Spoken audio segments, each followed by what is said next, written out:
안녕하세요. 절대값TV의 명품 PD 한PD입니다.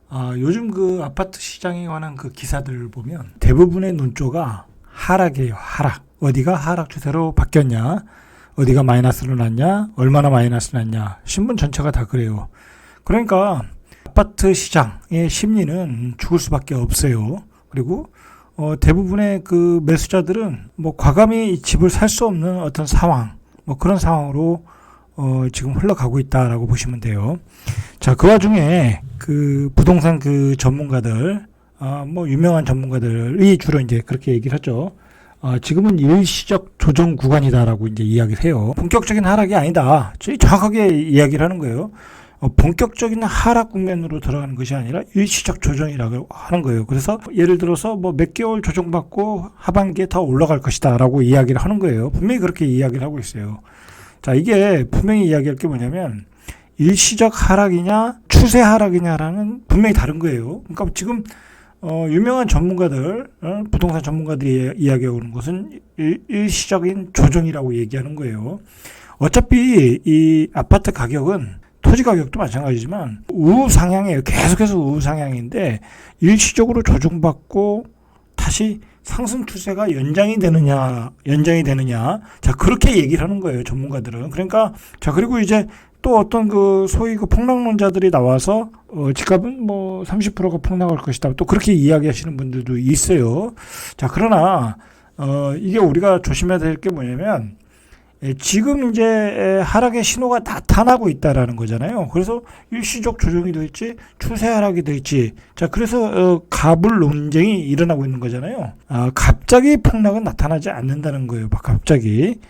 예를 들어서 지금 서울의 집값이 뭐 동별로 아파트별로 한 1억 5천, 뭐 2억, 뭐 강남 같은 경우 3억, 4억, 뭐 그렇게 떨어지는 경우는 있잖아요. 근데 그게 전반적인 현상은 아니라는 거예요. 전반적인 현상. 자, 그리고 1억, 2억 떨어진다고 해서 그동안 올랐던 곳에 많은 상승폭을 반환하는 것도 아니잖아요.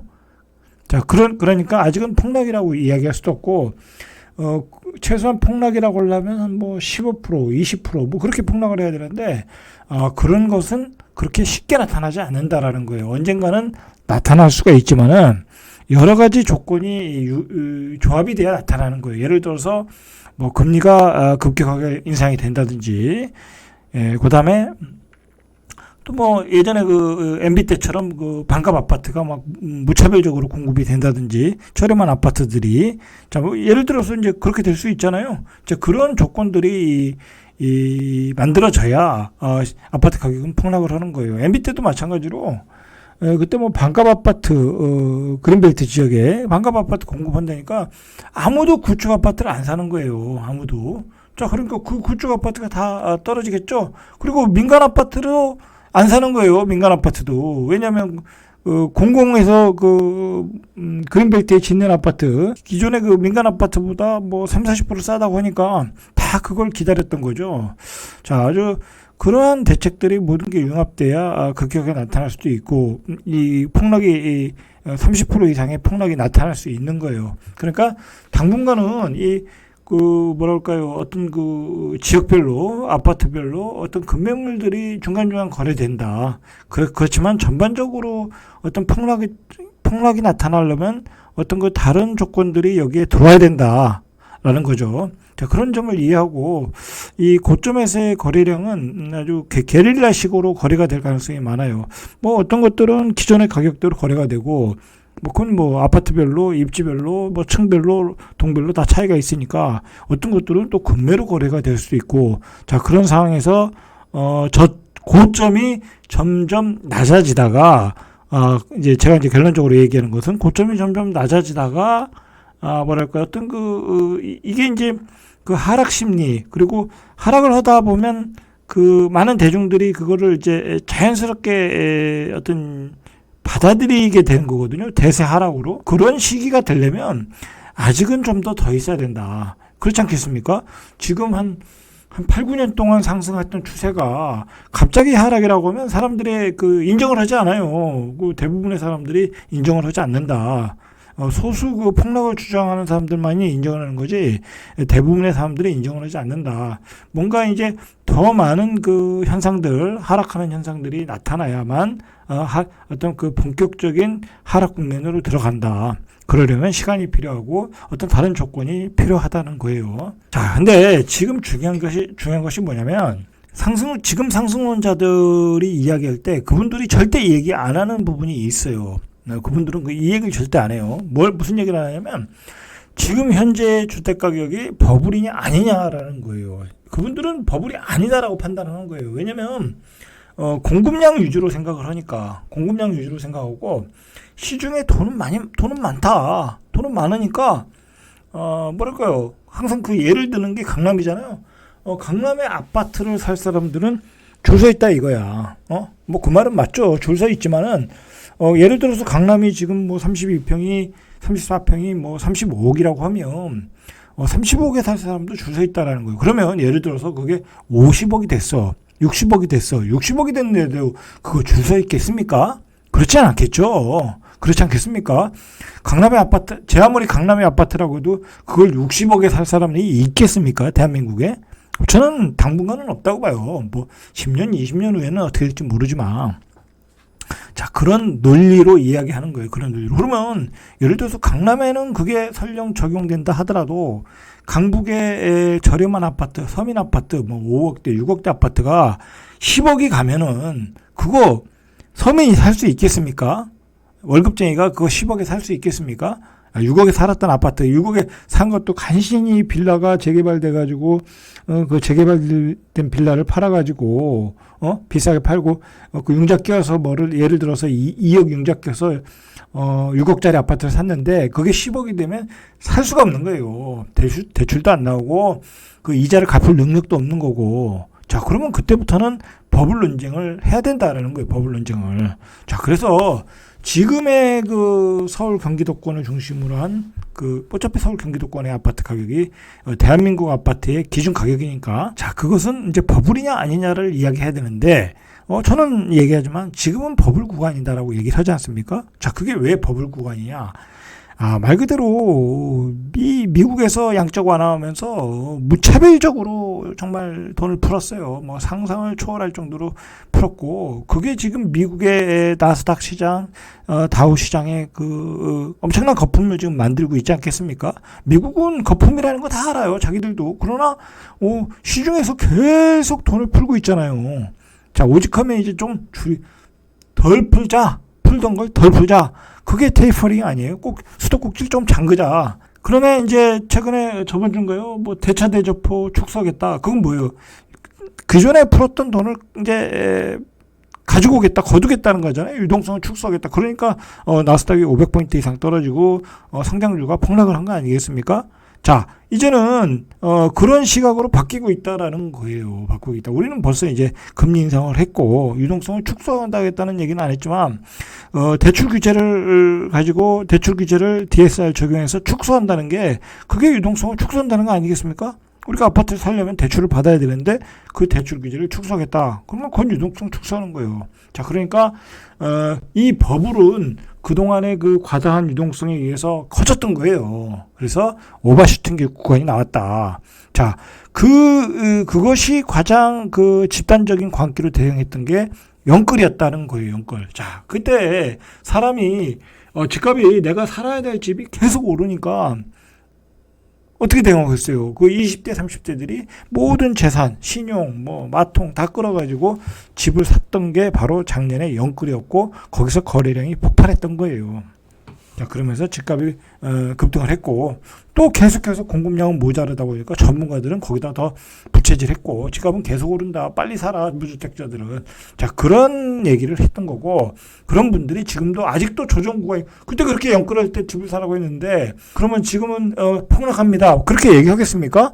앞뒤가 논리가 안 맞잖아요. 그러니까 그 사람들은 조정 구간이다라고 얘기하는 거예요. 그리고 다시 상승한다. 그분들은 여기서 폭락이다 그렇게 얘기할 수가 없어요. 작년에 얘기했던 게 있기 때문에 영끌에서 사라라고 얘기했던 사람들이기 때문에 그런 얘기를 할 수가 없는 거예요. 앞뒤를 맞춰보면. 자, 그러니까 유동성의 그 끝판왕이 바로 영끌이었고 그 집값의 버블 구간에 집단적인 광기가 나왔던 게 영끌이었다. 자, 얼마 전에 그 오피스텔 광풍이 불었어요. 진짜 이거 오피스텔 잘 분양도 안 돼요. 뭐 오피스텔이 분양되면 그게 그러면 오피스텔 짓는 사람 다 떼돈을 벌게요? 옛날에 되지도 않았던 게 갑자기 오피스텔에 투기꾼들이 이제 붙어가지고 그 오피스텔에 초반 피를 먹으려고 많이 청약을 했고 청약 경쟁률이 높아졌잖아요. 자, 근데 DSR 40%를 가지고 적용을 하다 보니까 예를 들어서 2억 5천, 3억 나오던 게 대출이 1억도 안 나온다는 거야. 예를 들어서 이 시뮬레이션 해보니까 8,500도 안 나오더라. 그러면 오피스텔을 살 수가 없잖아요. 그거 다 대출 껴가지고 사는 건데. 자기 돈 가지고 오피스텔 사는 사람 없잖아요. 그렇게 많지 않다. 다 팔리지도 않고. 자, 그러다 보니까 오피스텔의 프리미엄이 다 날아갔다는. 제가 일찍이 예전에 프로그램에서 얘기했어요. 그 집값의 버블의 그 징후는 오피스텔 분양에서 나타난다. 자, 2006년에 송도 프라우에서 그게 나타났죠. 자, 그래서 요번에는 그 과천이었나요? 과천 힐스테이트 분양 그 오피스텔 그리고 신길동 AK 그런 게 아무래도 피크의 징후였던 것 같아요. 자, 그런 것들이 이제 피가 없다라는 거예요. 피가 없다. 피가 없는 게 아니라 계약이 안 된다는 거야. 청약 당첨돼도 계약이 안 된다. 자, 그런 점에서 이런 꼭지의 징후들이 다 나타나고 있고 휴증이 나타나고 있다라는 거예요. 자, 제가 그 버블이라고 하는데 그 버블이라는 것을 우리가 어떻게 아냐? 이게 또 그 수치가 있어요. 한국은행이 23일 날 발표한 2021년 하반기 금융안정보고서에서 이야기를 했어요. 금융 불균형 수율을 나타낸 어떤 그 부동산의 버블을 나타내는 수치라고 그래요. 금융 취약성 지수, FVI, 금융 취약성 지수. 자, 이게 주택가격 비율 등 3개 지표로 산출하는데 주택가격과 소득 그런 걸로 이렇게 산출하는 것 같아요. 100을 기록했다고 그래요. 100을. 자, 이 100이라는 게 전분기 97.23에서 2.77포인트 상승한 거고 1996년 자, 1996년 1분기에 가장 높았는데 이 100에 가까울수록 부동산은 거품이 크다라는 거예요. 거품이 컸다. 자, 작년에 영끌로 베팅하면서 집단적인 대응을 했잖아요. 자, 그 대응이 바로 이런 버블 수치로 나타난 거예요. 자, 이렇게 수치로도 버블이라는 신호를 보내고 있다라는 거예요. 자, 요즘 그 신문에서 매주 이야기하는 게 이 부동산 아파트 매매 수급 지수요. 저번 주에는 서울 수도권이 얼마였는데 이번 주는 얼마다. 자, 신문에서 가장 이 부동산 시장의 심리가 가라앉고 있다라는 것을 이 지표로 지금 기사를 내보내고 있어요. 자, 보시면은 이번 주에 서울 아파트 매매 수급 지수가 92.8이에요. 근데 지난주에 93.5, 0.7포인트가 하락했다. 많이 하락한 거예요. 자, 그리고 2019년 9월 둘째 주가 92.6이었는데 이후 최저치라는 거. 19년 이후에 최저치다. 급격하게 떨어지고 있다라는 거. 급격하게 떨어지고 있다 지금. 근 한 달 사이에 100을 넘었던 게 급격하게 떨어지고 있다라는 거예요. 자, 지방 광역시 아파트도 이런 매매 수급 지수가 떨어지고 있다라는 거예요. 팔자가 더 많아지고 있다. 자, 이 부산도 거의 지금 보합권이에요. 부산도 한 2, 3주 안에 마이너스가 날 가능성이 많아요. 제가 계속 말씀드렸잖아요. 부산도 다음 차례다. 대구는 이미 나타났고 대전도 요번 주에 나타났어요. 대전도 제가 한 달 전에 유튜브 방송에서 한 달 안에 나타날 것이다라고 분명히 제가 따로 방송을 했어요. 대전편을 가지고. 왜 대전이 하락이 나타나냐? 전세가율이 40%밖에 안 되는 거야. 매매가와 전세가율이 40%밖에 안 된다. 그러니까 사람들이 전세로 살지 매매하겠습니까? 지방일수록 매매가율과 전세가율이 높지 않으면 전세로 사는 경향이 많아요. 왜냐하면 지방 사람들은 아파트 가격이 별로 안 오른다고 생각을 하거든요. 그리고 굳이 내가 저 구축을 살 필요가 없다고 생각하는 거야. 더 신축을 선호하는 경향이 많다.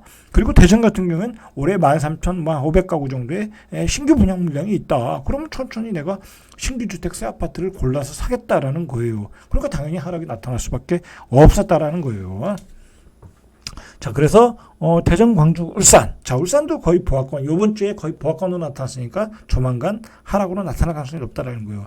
이런 5대 광역시의 아파트 매매 수급 지수는 94.4예요. 자, 서울보다는 높다. 그러니까 지금 서울이 하락으로 나타나기, 하락 추세로 전환하기에 임박했다라는 거예요. 그 세종시 같은 경우에는 80 이하로 알고 있거든요. 자, 80 이하로 가면 어떤 현상이 나타나냐? 금매가 나오는 거예요. 금매가.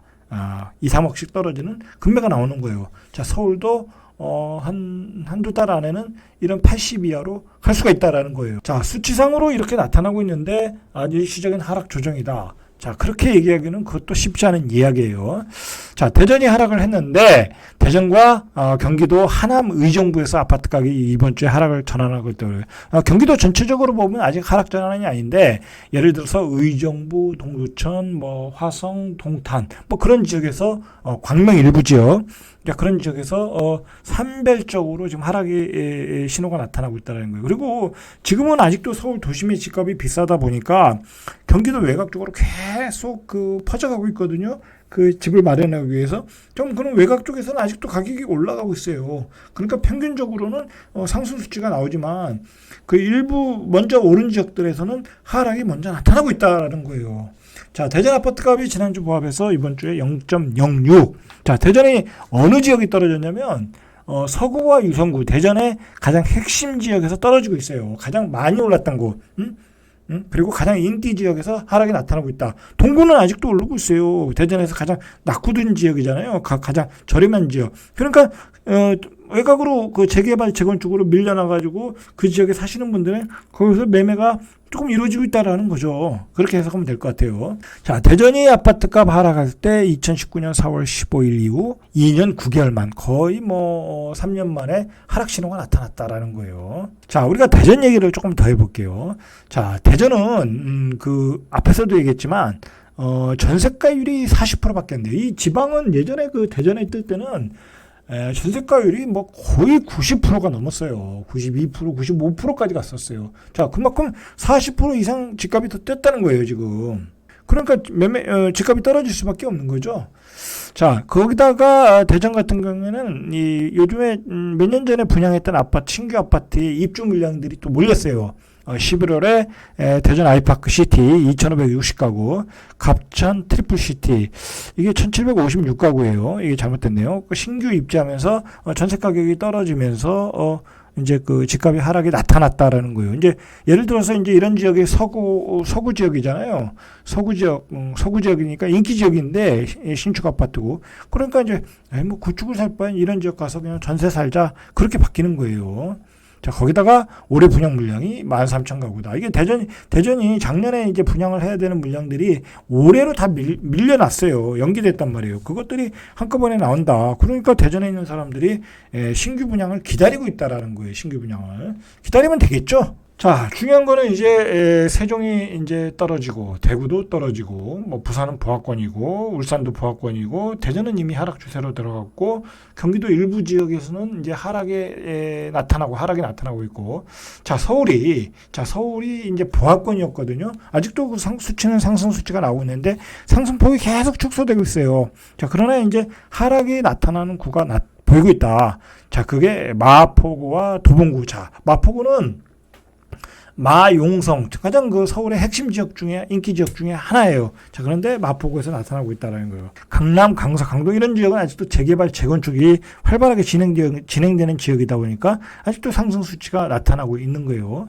자, 그리고 광진구, 서대문구도 하락으로 나타나고 있다. 나머지는 이제 다 보합세이고, 자, 강남의 재건축 유지가 약간의 그 강세를 나타나고 있고, 나머지는 보합세, 마포, 도봉, 광진, 서구, 서대문구 마이너스. 자, 이렇게 되면은 이제 서울도 한 달 안에 마이너스 추세로 전환을 하는 거예요.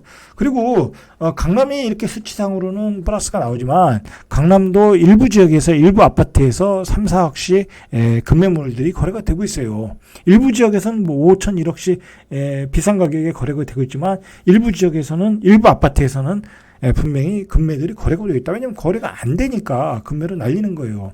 특히 1가구 2주택 중과세 맞는 분들은. 자, 최근에 그 주택시장을 이야기할 때 거래 절벽을 이야기를 해요. 이게 어느 정도 심각하냐면, 지난해 9월 서울 아파트 총 거래량이 9월에요. 지난해 겨울에 2,700건 정도. 자, 전월 4,217건에 64% 수준으로 지난해 9월에, 그러니까 2021년도 9월에 한 2,700건 정도. 자, 전월, 그러니까 8월 달에 4,200건 정도. 그러니까 9월, 10월 사이에 64%가 줄어들었다는 거예요. 10월에 2,174건. 자, 근데 10월에 2,100건인데 11월에는 1,354건이라는 거예요. 그러니까 완전히 거래 절벽이라는 거, 완전히 거래 절벽. 이것은 2008년 이후에 13년 만에 최저치다. 자, 2008년이 어떤 해예요?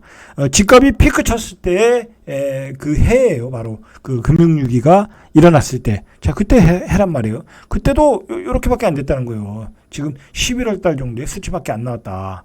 그러니까 이게 거의 상승의 꼭지점에 나타나는 현상인 거예요. 이걸 달리 해석하시는 분들이 있더라고요. 뭐 대출 규제가 안 되니까. 그래서 이렇게, 그리고 시장에 물량이 없으니까 그렇게 해석을 하시는 경우가 있는데, 그냥 우리가 보편적으로 해석을 할 필요가 있어요, 이것은. 자, 2008년도에도 꼭지에서 거래량이 안 됐다. 거래량이 말랐다. 자, 이거 2021년도에도 10월, 11월에 거래량이 아주 절벽이었다. 이 점은 이게 거의 꼭지점에 왔다라고 우리가 해석을 할 필요 있다라는 거죠. 자, 이게 전국적으로 봐도 2021년도 11월 주택 통계를 보면 11월 전국 주택 총 거래량이 6만 7천 건 정도. 자, 전월 동일에 자, 전달 10월 달 대비해서 42.5%. 자, 이게 감소했다라는 거예요. 그러면 서울 수도권의 현상만이 아니다. 전국적인 현상이다. 그러면 뭐예요? 이제 사람들이 집을 사기에는 가격에 부담을 느끼고 있다라는 거예요. 가격적인 부담을 느끼고 있다라는 거예요. 자, 이 수도권도 마찬가지예요. 11월에 2만 6천 건 정도. 전년 동월 대비 역시 46%. 거의 40% 반토막이 났다라는 거예요. 자, 이것은 우리가 이 가격적인 부담, 이 버블 가격대와 대출 규제 이 두 개가 결정적이었다라고 보시면 될 것 같아요. 자, 이게 이제 신문에서 나온 기사인데, 지금 이제 서울의 그 일부 지역에서도 이렇게 급매물들이 거래되고 있다라는 거예요. 노원구에 있는 그 상계동에 있는 상계동 동양 N 아파트의 경우에 84제곱미터 이게 9월에 10억 원에 거래됐대요. 근데 두 달 뒤에 8억 3천에 거래됐다. 이렇게 1억 7천. 자, 이런 게 이제 뭐겠습니까? 이런 게 급락인 거예요, 급락. 자, 상계동의 노원 현대아파트 84 2021년 이게 제일 피크쳤죠. 9월에 8억 8,700에 거래됐는데, 자, 12월에 8억 2천, 한 6천만 원 정도가 떨어졌다라는 거죠. 한 7, 8% 떨어진 거죠. 자, 이런 지역들이 바로 그 2030 세대의 패닉바잉이 이루어졌던 지역이에요. 자, 강남은 신고가도 일어나고 있지만 강남도 지역별로 아파트별로 이렇게 아파트 가격이 급락 실거래 가격이 나오고 있다. 자, 강남 대치동의 한보 미도맨션 128제곱미터가 11월 달에 최고가인 41억 4천을 찍었대요. 자, 그런데 12월에 한 달 뒤에 38억 2천, 실거래가가 3억 떨어졌다는 거예요. 자, 서초구의 레미안 리더스원이 84제곱미터가 지난달에 26억 원에 팔렸는데, 이게 이제 최고가 대비 4억 정도가 떨어진 가격에 거래가 됐다. 강남도 이렇게 이제 실거래 가격이 급락 거래가 이루어지고 있다라는 게. 자, 그러니까 이 정부는 아주 신이 났어요. 이거 집값이 잡히기 시작했다라고 이제 이야기를 하고 있어요.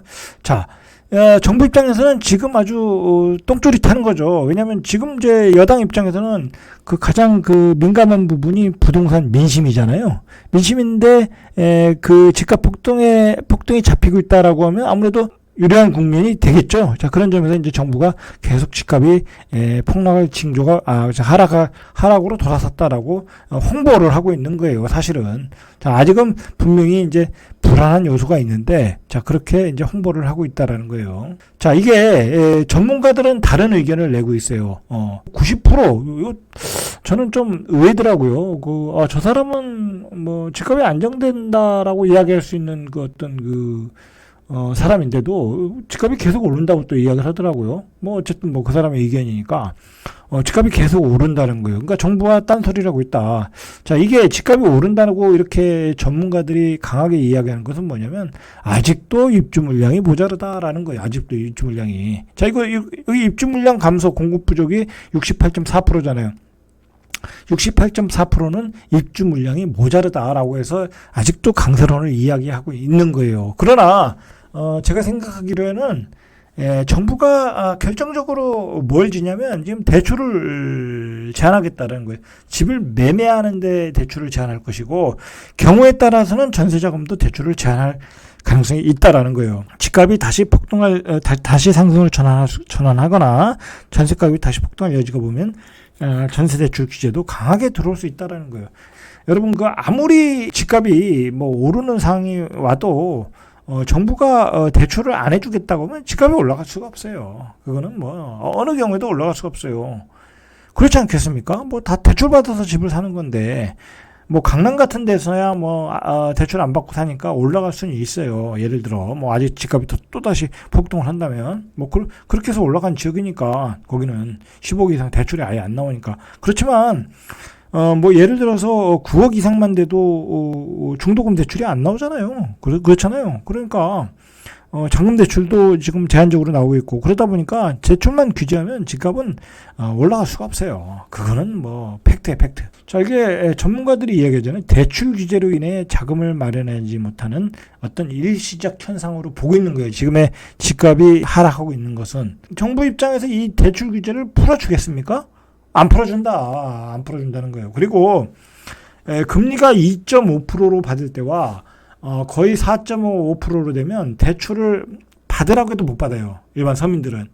그렇지 않겠습니까? 한 150만 원 원리금 대출을 내다가 300만 원 내라고 하면 낼 수 있겠습니까? 소득이 500만 원, 600만 원인데 그 중에 반을 내라. 자, 그렇게 되면 집값은 대출을 해줘도 대출받고 집을 살 수가 없다라는 거예요. 대충 정부가 예상하는 거는 올해도 대출 총량을 좀 규제를 하겠다라는 거잖아요. 자, 그렇게 해서 전년보다 일단 13조, 뭐 4.5% 이상, 5% 이상을 늘어나지 않겠다라는 거예요. 자, 올해 13조 정도가 줄어들 것이라고 예상을 하고 있어요. 자, 뭐 이게 중요한 게 아니라 DSR 40%를 규제를 하다 보니까 내가 대출 받을 수 있는 금액이 굉장히 줄어들었다, 축소됐다. 그게 중요한 거죠. 자, 이게 올해 전세 가격이 이제 폭등한다. 전문가들이 이야기하는 게 그거잖아요. 입주 물량이 모자르고 이제 임대차 갱신 기간이 끝나면 폭등한다. 자, 그 수요가 매매 수요로 연결될 것이다라고 이야기를 하는 거예요. 최근에 보면 이 전세를 받으러 오신 분들을 보면 대부분이 대출이에요. 자, 어떻게 보면 이 집값을 끌어올렸던 것은 전세자금 대출이었어요. 그러다 보니까 주거의 상향화가 됐던 거예요. 내가 빌라에 살았던 분들이 다 아파트에 살게 되는 거예요. 뭐 평수를 더 넓혀서 살게 되고, 자, 그렇게 돼서 이제 아파트 가격이 올랐던 거죠. 자, 그런데 그 전세자금 대출도 규제할 수 있다라는 거잖아요. 자, 그렇게 되면 전세 가격 자체가 폭등할 수가 없어요. 이제 월세로 살아야 되는 거죠. 아니면 자기의 주거 수준을 낮춰서 살든지, 예? 그렇게 될 수밖에 없다라는 거예요. 그렇게 되면 집이 모자라지는 않거든요. 아파트가 모자라는 거지, 뭐 빌라가 모자라는 건 아니잖아요. 이제 아파트에 살으셔야 되는 분이 빌라에 살아야 되는 거고, 대출이 안 나오니까. 자, 그렇다는 거예요. 자, 일단 이게 우리가 좀 체크해야 될 게 뭐냐면 이 본질이 무엇인가라는 거예요. 지금 주택시장에서 벌어지는 현상의 본질은 무엇인가. 자, 이게 살 수 없는 가격대라는 거예요. 살 수 없는 가격대. 자, 그리고 그 살 수 없는 가격대를 예전에는 융자를 받아서 유동성이 풍부할 때 저금리 융자를 받아서 샀는데 지금 저금리도 아니다. 지금 저금리가 아니에요. 자, 그리고 그 유동성도 축소하겠다. 그리고 대출도 규제하겠다라는 거예요. 자, 그러니까 살 수가 없는 거야. 가격대도 살 수도 없고 내가 사고 싶어도 대출이 안 나온다라는 거예요. 자, 그리고 정부는 계속해서 기다리면 공급 물량이 풀린다라고 어떤 신호를 주고 있잖아요. 그래서 미래의 공급 물량을 사전 청약으로 계속 당겨왔잖아요.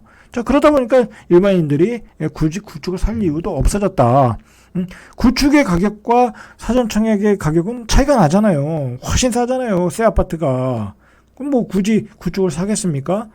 MB 시절에 그 아파트, 반값 아파트와 똑같은 현상이 나오고 있다라는 거 이미. 자, 그리고 중요한 것은 또 가격이 예를 들어서 또 반등할 기미가 보인다? 그럼 또 정부가 더 강한 대책을 내놓을 수 있어요. 그 대책이 나중에는 후유증이 있을지만 분명히 집값을 잡는 데는 효력이 있을 것이다. 왜냐하면 정부도 이제 충분히 그동안 그 5년 동안의 학습 효과가 있거든요. 진화돼 있어요. 이제 학습 능력을 통해서 진화된 모습을, 진화된 능력을 가지고 있다라는 거예요. 그래서 그 요즘 맥을 잘 잡지 않습니까? 대출 규제, 전세자금 대출 규제. 자, 그렇게 잡고 한쪽에서는 공급 물량을 계속 쏟아붓고 있고. 자, 그런 상황이라는 거예요. 자, 그런 상황을 우리가 좀 파악을 하고 주택시장에 어떤 대응을 하시면 될 것 같아요. 이상 절대값TV의 명품 PD 한 PD였습니다.